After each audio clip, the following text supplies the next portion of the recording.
I gave my husband permission to F another woman. My husband Jay waited until we were watching TV on a random night to destroy our marriage. I want to sleep with other women, he said, and he didn't even pause the show when he said it. I turned to look at him thinking he was joking. He wasn't. His face was completely serious. I love you and I want to stay married to you, he continued. But I also want the freedom to be with other women sometimes. I think I deserve that. I felt something snap inside my chest, but it wasn't sadness. It was something colder. Something that told me this marriage died the second those words left his mouth. You want permission to cheat, I said slowly. It's not cheating if you say yes. He smiled at me. He really thought he was being reasonable by having this mature conversation with me instead of sneaking around. Other couples do this all the time, he added. We could do it too, if you're open-minded. I stared at him for a long time, trying to figure out how this was the same man I'd given 5 years of my life to. I'm open-minded, I said. His whole face lit up and he kissed me on the forehead. You're the coolest wife ever. I mean that. Thank you. I smiled at him and held his hand and let him think he'd won. But I was already planning his defeat. I started making calls that night looking for someone who could destroy a man from the inside out. I needed beautiful, crazy, and willing to ruin his life. Jay thought he married a pushover who would let him have his fun while she sat at home waiting. He had no idea he married someone who would make him regret ever opening his mouth. I'll update you guys after my plans. Something tells me this is about to get interesting. That night, I lay in bed next to Jay while he snored peacefully. He had no trouble sleeping. Why would he? He just got permission from his wife to sleep with other women. His life was perfect. I stared at the ceiling for hours trying to figure out my next move. Divorce was obvious. I could file tomorrow and take half of everything and be done with him, but that didn't feel like enough. He would move on, find some other woman to charm, tell his friends his ex-wife was crazy and controlling and that's why he needed freedom. He would learn nothing. He would suffer nothing. And I would just be another bitter ex-wife starting over while he lived his best life.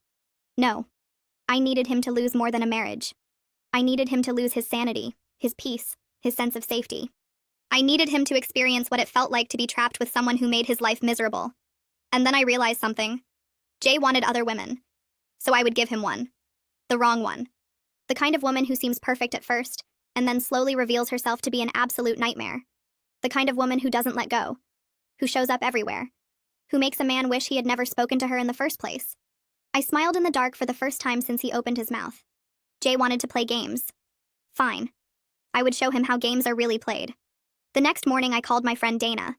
Dana knew everyone. She was the kind of person who collected people and always had someone for whatever you needed. A good contractor. A cheap lawyer. A girl who could get you into any club in the city.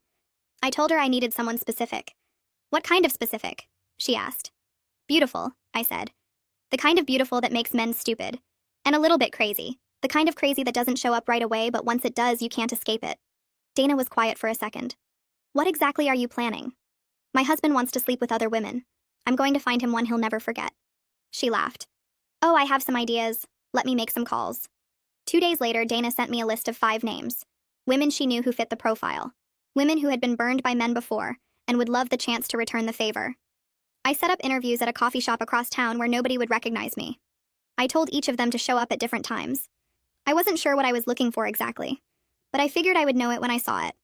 The first woman was pretty, but too nervous. She kept apologizing for things that didn't need apologies. She would crack under pressure. The second woman was angry. Too angry. She started ranting about her ex before I even finished explaining what I needed. She would blow the whole thing up before Jay even got hooked. The third woman was too nice. She said she wasn't sure she could actually hurt someone even if they deserved it. I thanked her for her time and crossed her off the list. The fourth woman didn't show up at all. I was starting to think this plan was stupid, that I should just file for divorce and move on with my life. And then the fifth woman walked in. She was wearing a simple black dress and heels that clicked on the floor with every step. Every man in that coffee shop turned to look at her. She didn't notice them. Or maybe she did and just didn't care. She sat down across from me and smiled. You must be Viola, she said. I'm Natalie. I knew within 30 seconds that I had found exactly what I was looking for. Natalie was beautiful in a way that felt dangerous. The kind of beautiful that made you want to look away, but you couldn't. She had long dark hair and green eyes and a smile that could mean anything. But it wasn't just her looks. It was the way she talked. Calm. Controlled. Every word of hers was chosen carefully. Dana told me you have a husband problem, she said. Something like that. Tell me everything. So I did. I told her about Jay and his request. About how he thanked me for being cool. About how he had no idea his cool wife was sitting in a coffee shop interviewing women to ruin his life. Natalie listened without interrupting. When I finished, she leaned back in her chair and crossed her legs. Men like your husband are my favorite kind, she said. They think they're so smart, so charming. They think they can have everything they want without consequences. She tilted her head slightly. I love showing them how wrong they are. I felt a chill run down my spine. The good kind. What happened to you? I asked. Who said anything happened to me? You don't hate men like this without a reason. Natalie smiled, but it didn't reach her eyes. Let's just say I had a Jay once. He taught me a lot about how men operate, and I've been returning the favor ever since. I believed her. This wasn't a woman who was pretending to be tough. This was a woman who had been through something and came out the other side sharper, colder, ready. I explained the plan. Seduce him at a bar. Make him think he hit the jackpot. Be fun and easy and perfect at first. Let him get comfortable. Let him brag to his wife about his amazing new situation. And then flip the switch. Go crazy. Show up everywhere. Text constantly. Threaten. Cry. Make his life so miserable he can't eat or sleep or think about anything except how to escape. How crazy do you want me to go? Natalie asked. I want him to regret ever meeting you. I want him to wish he had never asked me for permission in the first place. I want him to lose everything.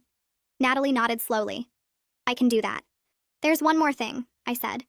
When this is all over, I want to be there for the finale. I want him to know I did this. I want to see his face when he realizes his cool wife destroyed his entire life. Natalie smiled again. This time it reached her eyes. I like you, Viola. This is going to be fun. I pulled out my phone and showed her a photo of Jay. She studied it for a moment. He's cute, she said, in a boring kind of way. Men like this always think they're more interesting than they are. I gave her the address of the bar I knew he'd be at on Friday night around 9. He goes there with his friends every week. Friday it is. She walked out of that coffee shop and every man watched her leave. None of them knew they were looking at a weapon. But Jay was about to find out. I had my weapon loaded and ready. Natalie was gorgeous, manipulative, and couldn't wait to destroy a cheater. Jay was about to walk into that bar Friday thinking he was just some lucky guy about to have fun. He had no idea the woman waiting for him was handpicked by his wife. Friday came faster than I expected. I spent the whole day pretending everything was normal. I made dinner, watched TV with Jay, and laughed at his stupid jokes. And then around 8, he stood up and stretched and said he was going out with the guys. Have fun, I said. He kissed me on the cheek and walked out the door. He had no idea what was waiting for him. Natalie walked into the bar around 9 wearing a red dress that hugged every curve she had. Her heels were high and her hair was down, and she looked like she owned the place. Jay was at his usual table with his friends drinking beer and laughing too loud. He noticed her the second she walked in. Every man in that bar noticed her, but she made eye contact with only one of them. She held Jay's gaze for exactly 3 seconds, and then looked away and walked to the bar. She ordered a martini and crossed her legs on the bar stool and waited. Jay lasted about 4 minutes before he was standing next to her. I don't think I've seen you here before, he said.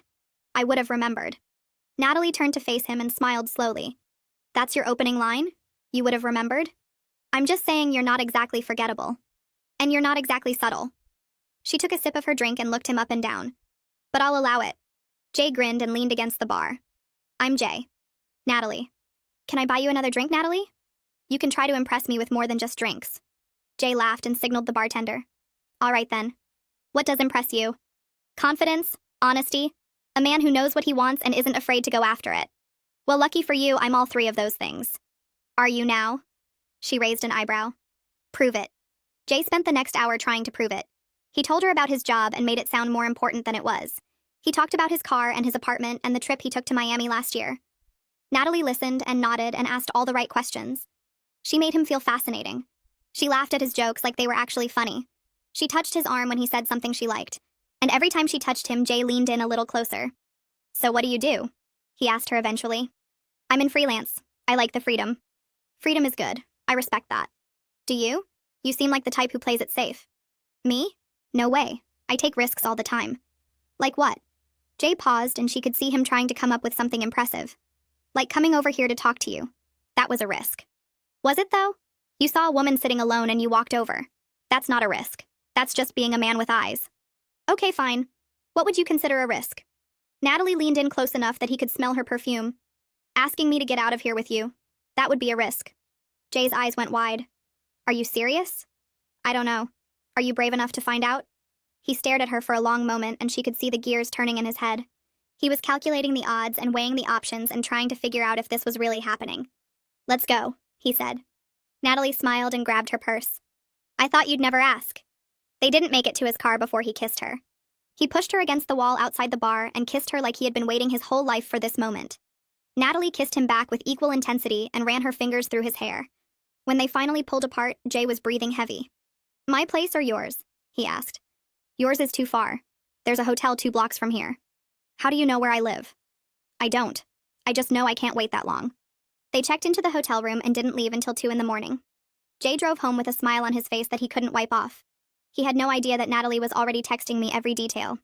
He had no idea that the woman he just slept with was going to ruin his entire life. He thought he had just gotten lucky. He thought he had won the lottery. He walked through our front door humming to himself, and I pretended to be half asleep on the couch. "Hey, baby," I said groggily. "How was your night?" "Amazing. The guys were in great form tonight." "Yeah? What did you guys do?" "Oh, darts, drinks, the usual." He was grinning so hard his face looked like it might split in half. "Actually, I met a woman tonight. Her name is Natalie." "Oh, wow. Tell me about her." "She's incredible, babe. Like, genuinely incredible. Smart, funny, and beautiful. Like, really, really beautiful. The kind of beautiful that makes other women nervous. She sounds great." "She is. And she's into me. Really into me. She couldn't keep her hands off me all night." I kept my face neutral even though I wanted to laugh. "That's exciting." "It is. I honestly can't believe my luck. Most guys would kill to meet a woman like her, but I was the one that got to show her a good time." "You must have made quite an impression." "I think I did. She already wants to see me again." I kissed him on the cheek and went upstairs. I could still smell her perfume on him. The perfume I had helped her pick out. The next 2 weeks were a blur of secret meetings and lies. Jay saw Natalie 4 more times, and each time he came home glowing. He started taking more care with his appearance and going to the gym more often. He bought new cologne and got a haircut. He was trying to impress her, and it was working. She texted him constantly, and he texted back within minutes every single time. "Look at this," he said one night and shoved his phone in my face. "She sent me this just now."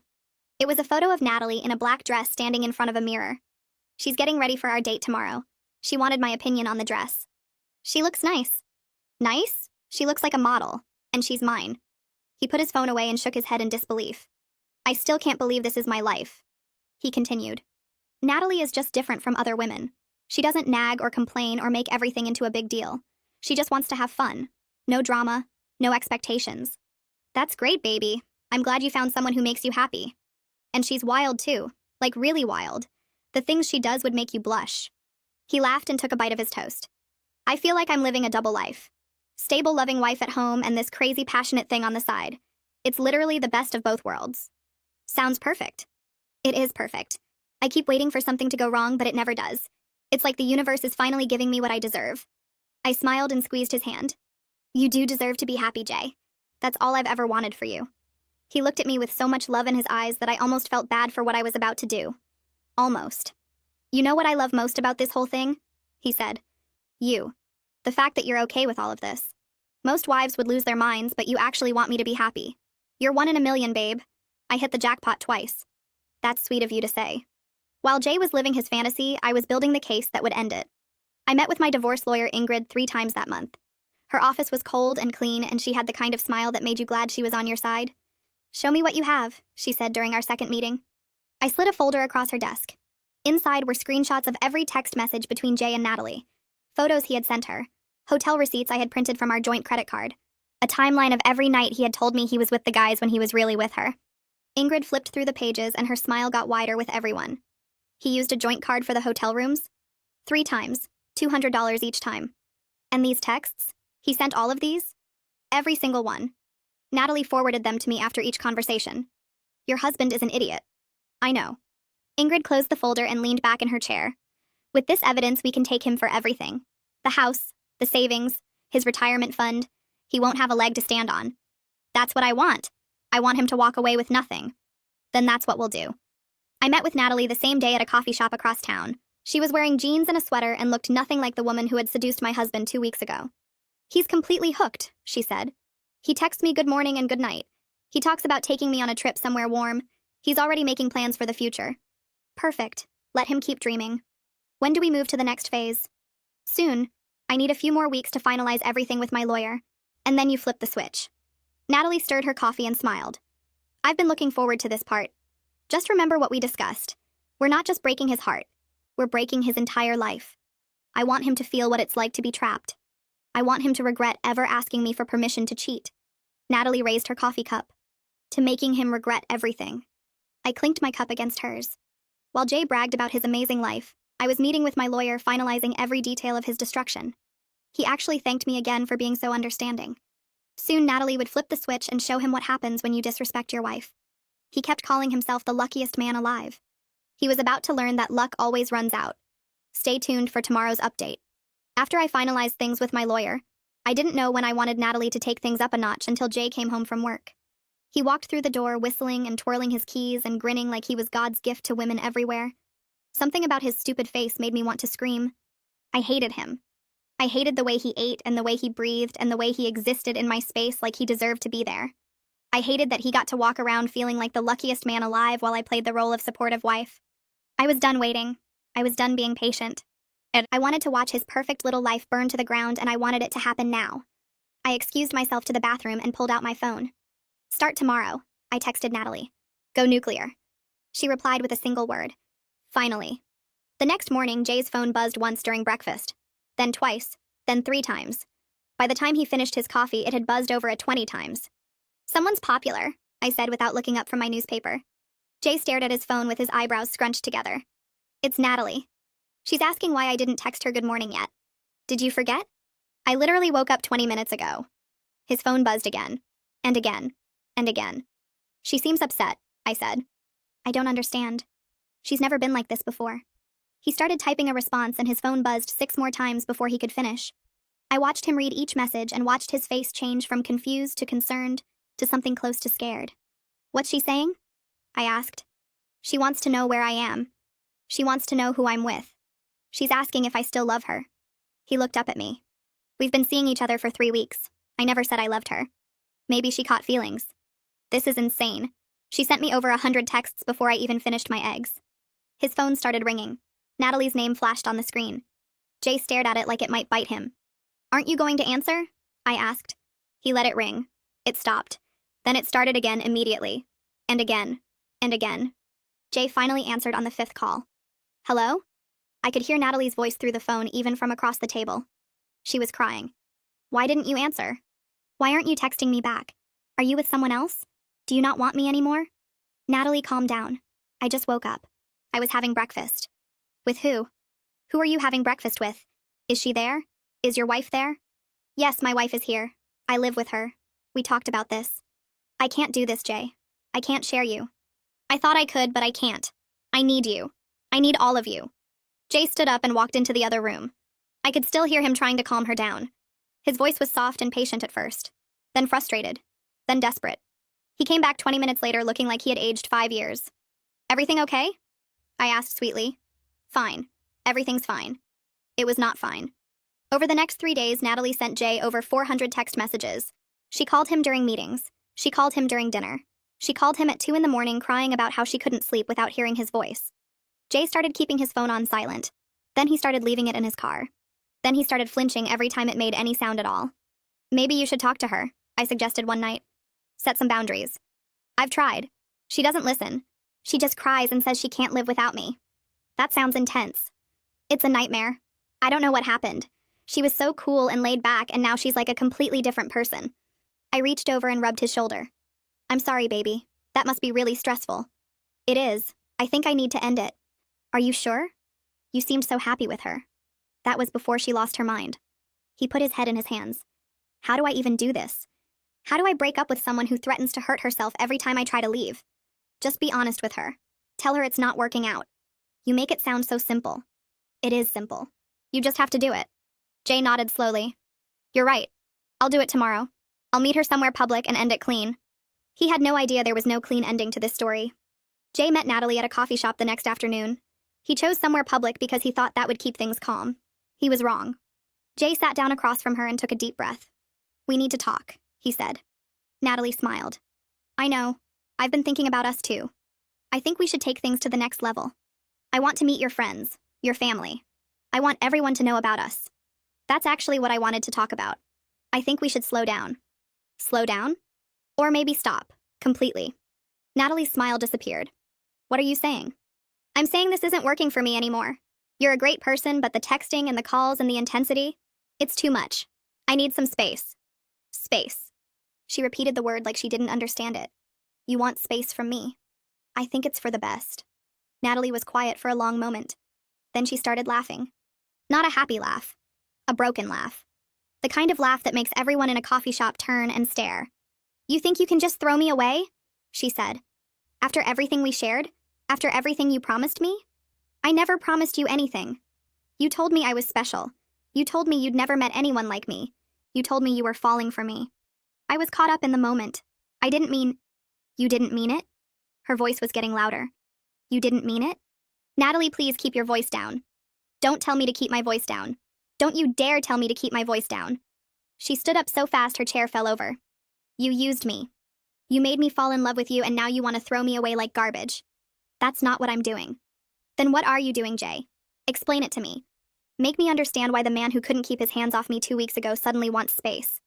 Jay looked around the coffee shop. Everyone was watching. His face was bright red. Can we please talk about this somewhere private? No. We can talk about it right here. Right now. In front of everyone. She grabbed his arm. You don't get to do this to me. You don't get to make me love you and then disappear. I won't let you. Natalie, let go of me. No. Let go of me right now. Or what? She was screaming now. Full volume. Tears streaming down her face.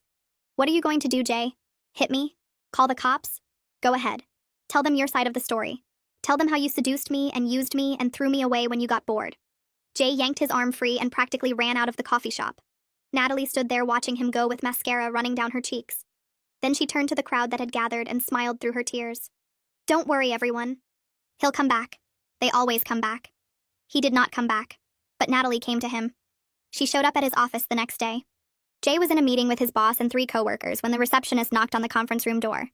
There's a woman here to see you, she said to Jay. She says it's urgent. Jay's face went pale. Tell her I'm busy. I tried. She won't leave. She's making a scene in the lobby. Jay excused himself and walked to the front of the building. Natalie was standing by the reception desk holding a bouquet of flowers and a teddy bear. Surprise, baby, she said when she saw him. I wanted to apologize for yesterday. I brought you presents. You can't be here, Jay whispered. This is my job. I know. I wanted your coworkers to see how much I love you. She held up the flowers. These are your favorite, right? Yellow roses? I don't have a favorite flower. Please leave. Not until you forgive me. Not until you take me back. Natalie, I'm not taking you back. It's over. Please just go. Her face twisted into something ugly. You're really doing this? Here? In front of everyone? You're the one who showed up at my job. Because you won't answer my calls. Because you blocked my number. Because you're trying to pretend I don't exist. She threw the flowers on the ground. But I do exist, Jay. And I'm not going anywhere. She turned to the receptionist. Did you know your coworker is a liar and a cheater? Did you know he promised to leave his wife for me and then changed his mind? Jay grabbed her arm and pulled her toward the door. That's not true. None of that is true. Don't touch me. She yanked away from him. Don't you ever touch me again. She stormed out of the building and Jay stood there trying to catch his breath. His boss appeared behind him. What the hell was that? His boss asked. Nothing, just a misunderstanding. That didn't look like nothing. That looked like a lawsuit waiting to happen. It won't happen again, I promise. But it did happen again, and again, and again. Natalie showed up at Jay's gym the next morning. She told everyone in the locker room that they were engaged. She showed up at his favorite restaurant and cried to the waitress about how he had broken her heart. She found his friends on social media and messaged every single one of them with photos of them together. She posted videos on her Instagram of herself crying and talking about how the love of her life had abandoned her. She didn't use his name, but she tagged the location of his office and his gym, and even our neighborhood. People started recognizing him. Strangers would stop him on the street and ask if he was the guy from those videos. His coworkers whispered behind his back. His gym buddies avoided eye contact. His whole life became a circus, and he was the clown at the center of it. One night he came home and his car was destroyed. Someone had keyed the word liar into the driver's side door and slashed all 4 tires. Jay stood in the driveway staring at the damage with his mouth hanging open. Oh my God, I said when I came outside. What happened? Natalie. Natalie happened. How do you know it was her? Who else would it be? He kicked the flat tire and yelled at the sky. This is insane. This is absolutely insane. Did you call the police? And tell them what? That my side piece went crazy and destroyed my car? He scoffed. I'm trapped. I'm completely trapped. I rubbed his back and made sympathetic noises. I'm so sorry, baby. This must be so hard for you. You have no idea. Is there anything I can do to help? He looked at me with exhaustion in his eyes. Just be patient with me. I know I haven't been myself lately. This whole situation is just... He couldn't even finish the sentence. Take all the time you need, I said. I'm not going anywhere. That night, I made him his favorite dinner and poured him a glass of wine and asked him sweetly over dessert why he didn't see his girlfriend anymore. She really seems to miss you, baby. All those texts and calls. She must really care about you. Jay's fork froze halfway to his mouth. That's not funny. I'm not trying to be funny. I'm just saying she's clearly very passionate about your relationship. There is no relationship. She's insane. She's ruining my life. But you liked her so much before. What changed? He stared at me like he was trying to figure out if I was being serious. Everything changed. She changed. She went from cool and fun to completely psychotic overnight. That must be so confusing for you. It is. It really is. I reached across the table and held his hand. Well, I'm here for you. Whatever you need. We'll get through this together. He squeezed my hand back and thanked me for being so understanding. He had no idea that every text Natalie sent him, she sent me first for approval. He had no idea that every scene she caused was choreographed down to the last tear. He had no idea that the woman comforting him at dinner was the same woman who had planned his complete destruction. I told Natalie it was time for the final phase. We were going to humiliate Jay in front of everyone he loved. He was begging me for help, not knowing I built this nightmare around him with my own hands. His parents' dinner party would be the last time he ever felt like a respected man in that family. Jay wanted freedom from our boring marriage so badly. I was about to give him more freedom than he could ever handle. I told Natalie it was time for the final phase. Jay's parents hosted a dinner party every year on the first Saturday of October. They invited the whole family plus a few close friends. His mother cooked for 3 days straight. His father set up the backyard with string lights and rented tables. It was their thing, their tradition. The one night a year when everyone came together and pretended to like each other. I had been going to these dinners for 5 years. I knew exactly where the house was. I knew exactly when everyone would arrive. I knew exactly how to make sure Natalie had all the information she needed. 3 days before the party, I met Natalie at our usual coffee shop. I slid a piece of paper across the table with the address written on it. Saturday night, I said. Everyone will be there by 7. His parents, his brother, his aunts and uncles and cousins. About 30 people total. Natalie picked up the paper and smiled. The whole family. The whole family. And they have no idea what's coming. When should I arrive? 8:30. Give everyone time to eat and drink and get comfortable. Let them think the night is going perfectly, and then you walk in and burn it all down. Natalie tucked the paper into her purse. What's the play? Pregnant girlfriend who was promised a future. He told you he was leaving his wife. He told you he loved you. He told you the baby would change everything. And then he ghosted you. And you? I'll be the shocked wife who had no idea any of this was happening. At least until the very end. Natalie raised an eyebrow. You're going to reveal yourself? That's the whole point. I want him to know. I want him to look at me and realize that the cool wife he thought he had been playing this whole time was actually playing him. That's cold. He deserves cold. Natalie smiled and finished her coffee. Saturday at 8:30. I'll be there. She walked out, and I sat there for another hour imagining the look on Jay's face when his world came crashing down. Saturday came, and Jay spent the whole morning getting ready. He ironed his best shirt and polished his shoes and practiced his smile in the mirror. He had no idea this would be the last family dinner he would ever be welcome at. We drove to his parents' house together. His hand was on my knee the whole way, and he kept talking about how nice it was going to be. How he had been stressed lately, and he needed this.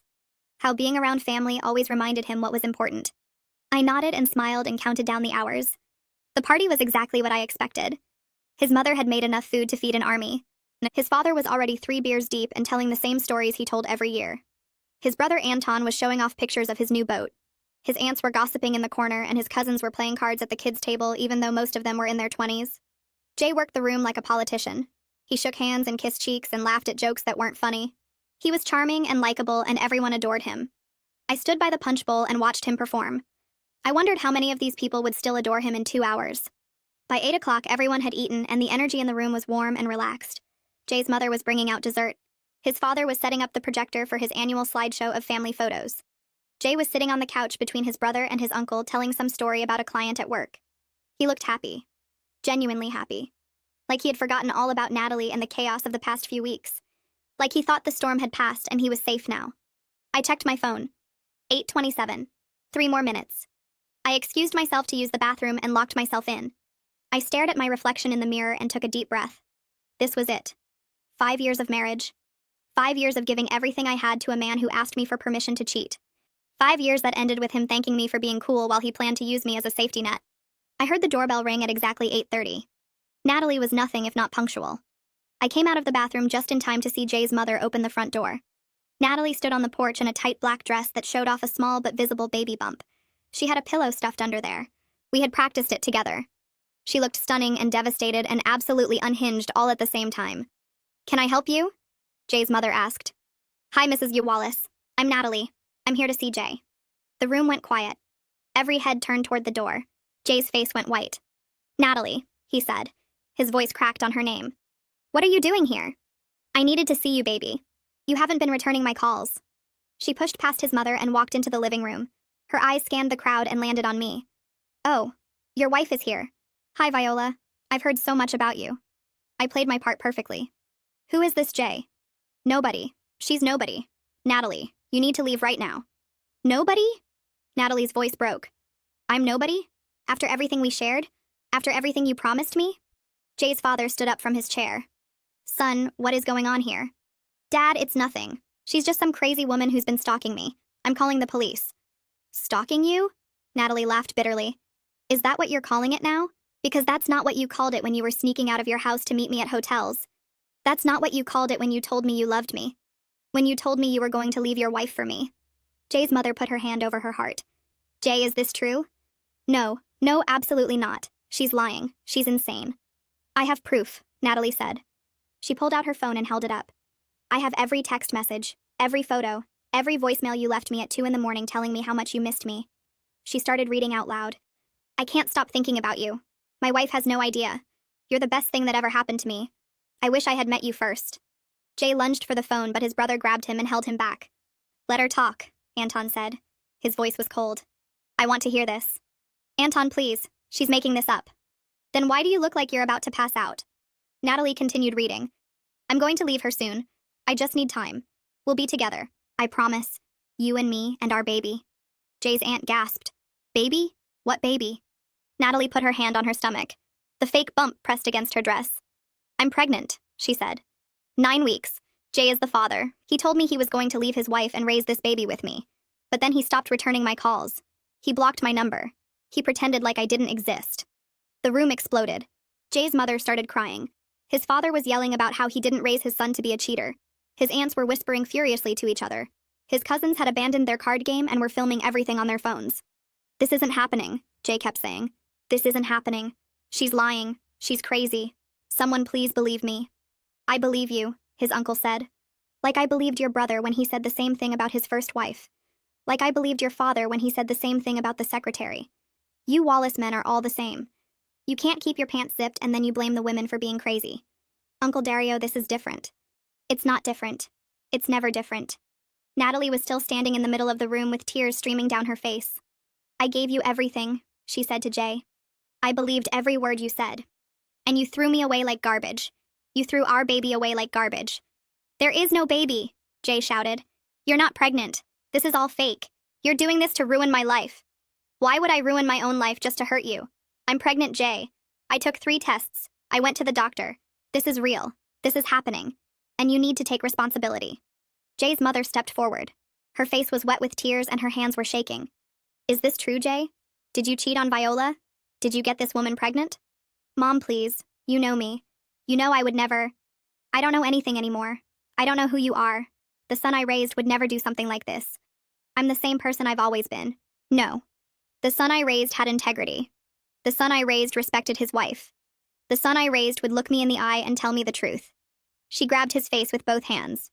Look at me, Jay. Look at me and tell me the truth. Did you cheat on Viola? Jay's mouth opened. Nothing came out. His silence was louder than any confession. His mother dropped her hands and stepped back. Oh my God, she whispered. Oh my God, it's true.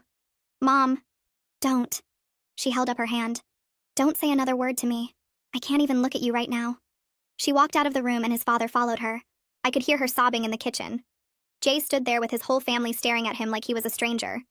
His brother wouldn't look at him. His aunts were shaking their heads in disgust. His cousins were still filming. And Natalie was standing in the middle of it all with her hand on her fake baby bump and tears running down her face. I trusted you, she said quietly. I trusted you and you destroyed me. Natalie, please, just stop. Please, just stop. I can't stop. I can't stop thinking about you. I can't stop loving you. Even after everything you did to me, I still love you. What does that say about me? What kind of pathetic person falls in love with a married man and then begs him to love her back? She turned to face me. And you. Poor Viola. You had no idea, did you? You had no idea your husband was sneaking around behind your back, making plans with another woman, telling her he was going to leave you. You trusted him and he betrayed you. Just like he betrayed me. I let myself cry. Real tears. Not because I was sad, but because this was the moment I had been waiting for. I didn't know. I said. My voice was small and broken. I didn't know about any of this. Of course you didn't. Men like Jay are good at hiding things. They're good at lying and manipulating and making you feel like you're the crazy one. But you're not crazy, Viola. I'm not crazy. He's the one who did this. He's the one who destroyed both of us. Jay grabbed Natalie's arm. Stop it. Stop talking to her. Stop talking to anyone. You've done enough damage. Let go of me. Not until you admit you're lying. Not until you tell everyone the truth. I am telling the truth. Everything I said is true. You cheated on your wife. You got me pregnant. You promised me a future and then you disappeared. The baby isn't real. I know it isn't real.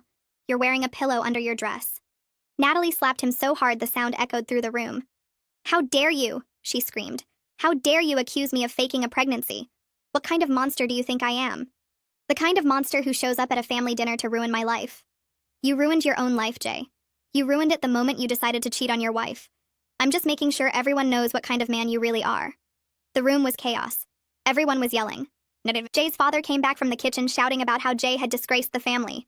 And Jay was standing in the middle of it all looking like his whole world had collapsed around him. Because it had. Viola, he said. He turned to me with desperation in his eyes. Viola, please. You have to believe me. This isn't what it looks like. She's crazy. She's been stalking me for weeks. Please, baby. Please say something. I looked at him for a long moment. At this man I had married 5 years ago. At this man who had asked me for permission to cheat while we were watching TV. At this man who had no idea that the cool wife he thought he had been playing this whole time was actually playing him. I have something to say, I said. The room went quiet. Everyone turned to look at me. Natalie, Jay, his parents, his brother, his aunts and uncles and cousins. 30 pairs of eyes waiting to hear what the betrayed wife had to say. I smiled. I planned the whole thing. The silence that followed was deafening. Jay blinked at me. What? Natalie isn't crazy. She isn't a stalker. She isn't pregnant. She's an actress. I hired her to seduce you and destroy your life. Jay's face went through about 15 different emotions in 3 seconds. Confusion, disbelief, horror, rage, more confusion.